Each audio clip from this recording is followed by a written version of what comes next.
Todos, independientemente de que te consideres parte de la comunidad de animación o no, conocemos algún canal, youtuber o formato de historias animadas. Ya saben, videos donde la gracia era hacer un story time pero con la particularidad de representarlo con animación. Y si bien en un principio esto suena como una excelente idea para retener la atención del público y sobre todo ofrecer un contenido más entretenido, la verdad es que terminó mutando de maneras que nadie pudo haber previsto en ningún momento. Pareciese que lo que en un inicio comenzó como un simple formato para contar historias, terminó siendo un imperio de contenido falso en YouTube. Porque sí, seguramente al igual que nosotros, de un momento a otro le perdiste la pista a este tipo de contenido debido a que progresivamente fue desapareciendo, y los únicos canales buenos eran de habla inglesa, pero al igual que la grasa no se crea ni se destruye, solo se transforma, pues el mundo de los storytime animados se ha vuelto tan ridículo y exagerado que nada tiene que ver con su objetivo inicial. Hoy vamos a ver cómo este formato fue evolucionando con el paso de los años, y cómo es que terminamos teniendo historias de Chems cometiendo incesto con más de 3 millones de reproducciones.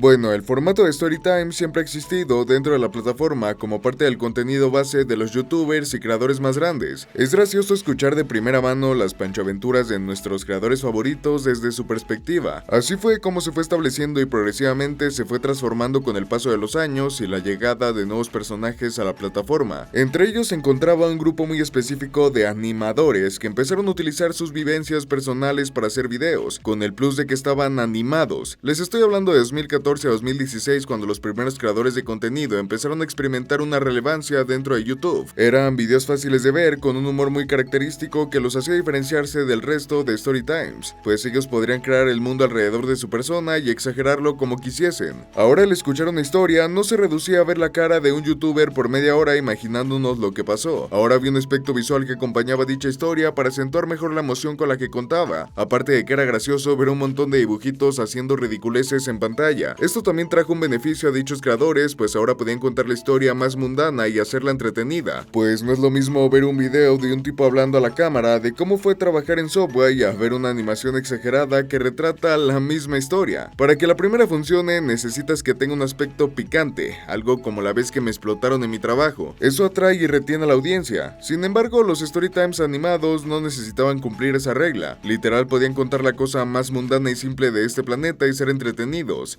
Nadie puede negar que era un contenido que nos hacía conectar con el creador en turno, y hacía más fácil el proyectarse debido a que eran situaciones muy mundanas. Es por eso que conforme fueron pasando los años y la gente le empezó a agarrar más cariño a ese tipo de videos, es que el storytime animado terminaría por explotar dentro de YouTube. Personajes como The Oi What's Out, Jaden Animation o Domix, por poner un ejemplo, empezaron a tener millones de vistas en sus videos, y es que no sé si ustedes lo recuerden, pero literalmente había videos que superaban las 10 millones de visitas, de una historia de cómo un tipo había salido a comprar el pan y se le cayeron sus llaves por una rejilla. A vista de muchos, era ridículo cómo un contenido tan simple podía amasar tal cantidad de visitas y sobre todo seguidores, pues no era de extrañarse que progresivamente estos creadores junto con sus personajes se volvieran íconos reconocibles a los que admirar. Su contenido, al estar 100% basado en su vida cotidiana, creaba una relación con el espectador como ningún otro creador. Tal vez por esta extraña relación, donde se conocía más a fondo a la persona, es que le interesaba más al público. Era un contenido más auténtico, fuera de la edición y el glamour de los grandes creadores, historias verdaderas de personas verdaderas. Pero no todo podía ser perfecto. Como se dieron cuenta en todo momento a que me refería a estos creadores y su contenido fue entre comillas, pues allá por 2019 y 2020 que el contenido explotó en popularidad, fue que muchos empezaron a ver algunos problemas de este tipo de historias. La principal es que se hacían pasar por animaciones cuando en verdad no tenían nada que ver. Muchos de estos videos no tenían ni una pizca de animación o de secuencia, eran simplemente una serie de dibujos específicos para representar la historia, a lo que en el medio se le llamaría como picture videos, aparte de que eran muy repetitivos tanto en el estilo artístico como el narrativo, pues todos eran un mono blanco y siempre tenían una historia graciosa en la escuela. Aparte, hubo una ridícula cantidad de nuevos creadores de storytimes animados que quisieron agarrar una parte del pastel y terminaron por sobresaturar la plataforma con esto. De hecho, es por eso que al comienzo dije que este formato estaba muerto entre comillas, pues a comparación de hace algunos años la cantidad de canales que se dedicaban a esto era mínima, aparte de que esto también provocó que los pocos canales que quedaron comenzaran a mejorar y ahora sí meter animación en sus videos.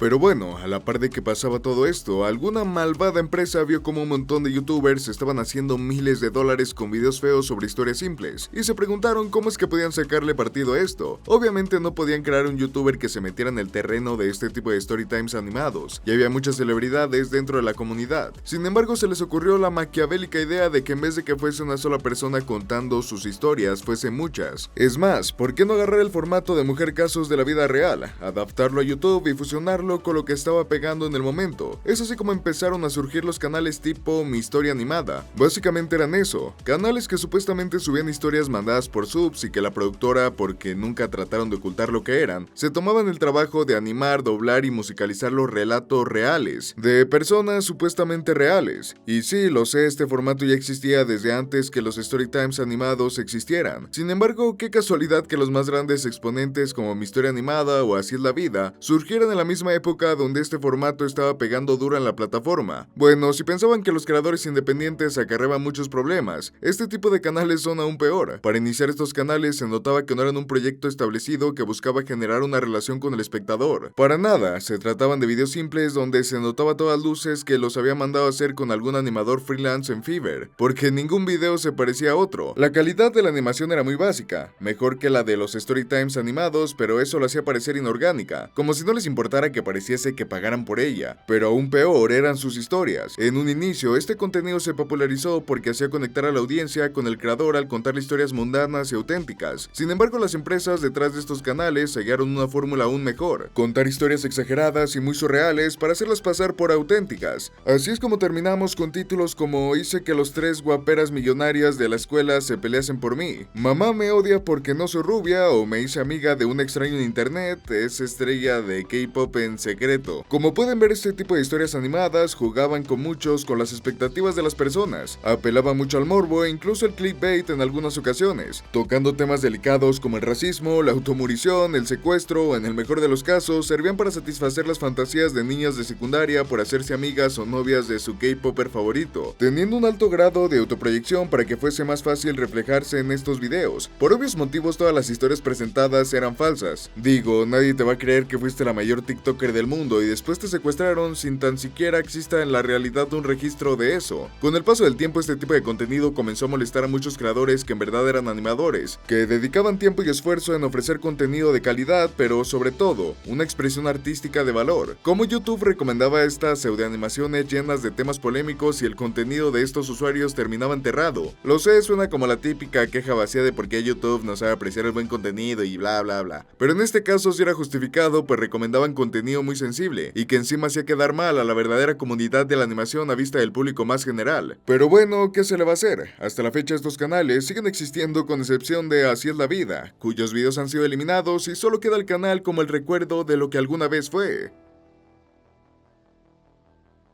Este no es el final de la historia, para nada. No conformes con la mutación que recibió el Storytime animado, progresivamente fueron saliendo otros formatos más caseros, por así decirlo. Por una parte, los youtubers independientes tenían su propio nicho de espectadores, que era como el público más respetable, por llamarlo de algún modo. Las empresas acaparaban un público más amplio, pues tanto niños como gente adulta consumían este tipo de animaciones al ser muy morbosas. Esto hizo que algunas personas que no contaban con los recursos necesarios para hacer una animación completa, y que a la par no tenían el nivel artístico o la personalidad para hacer un canal de este estilo, buscaran alguna alternativa para agandallarse un pedazo del gigantesco pastel que estaban siendo los Storytime animados. Así fue como surgieron los canales de historias con Chems. Sigue sonando igual de ridículo que la primera vez. Hasta este punto, la gran mayoría de los canales de los que he hablado se trataban de habla inglesa con una traducción al español. Claro que había algunas excepciones, como el canal de I'm Sam Here, que debido a la gran popularidad de este formato, el canal alcanzó la cifra de 100,000 suscriptores apenas subiendo 3 videos. También estaban canales como Taco Taco Burrito, que he de decir que es de los mejores, pero nada como los canales de Mi Historia Animada. Entonces, a algún loco se le ocurrió agarrar el meme del momento que era el Chems, tomarlo como base para hacerlo como si fueran diversos personajes y contar historias robadas de Reddit, porque eso era otra cosa. Por estos tiempos los canales de historia de Reddit tenían cientos de miles de visitas, así que el inventor de esta cosa solo juntó los conceptos. Así nacieron las historias de los Chems dentro de YouTube, y estoy seguro que en algún momento te has topado con alguno de estos relatos. Si pensabas que la historia de los canales hechos por empresa eran ridículas, estas historias eran desquiciadas. Las empresas tenían equipos que creaban historias tontas pero con bases para entretener al público. Los Chems eran proyectos independientes hechos por escritores amateurs que querían imitar el contenido de otros canales, porque sí, en algún momento se les tenía que acabar las historias de Reddit y comenzar a escribir las suyas. El canal más grande de este género de Storytime es Abro Hilo, cuyo título viene de la frase inicial con la que supuestamente las personas en la vida real contaban sus historias. Ya saben, como Abro Hilo de la vez que Madre Karen con derechos quería que le diera mi Play 4 nueva a su hijo con derechos, que eso era otra cosa. ¿Por qué diablos todas las historias se trataban de madres con derechos? Pero bueno, este tipo de historias también se establecieron como otro formato más para consumir. Qué de decir que también fue evolucionando con el pasar el tiempo, de ser simples PNG que se movían a tener aspectos de tuning que los hacía asemejarse más a una animación de verdad, como en el caso del canal Que Perro Hilo. Sé que esta cosa está hecha por una empresa, pero me sorprende el nivel de detalle que le ponen a un formato que inició siendo un meme andante.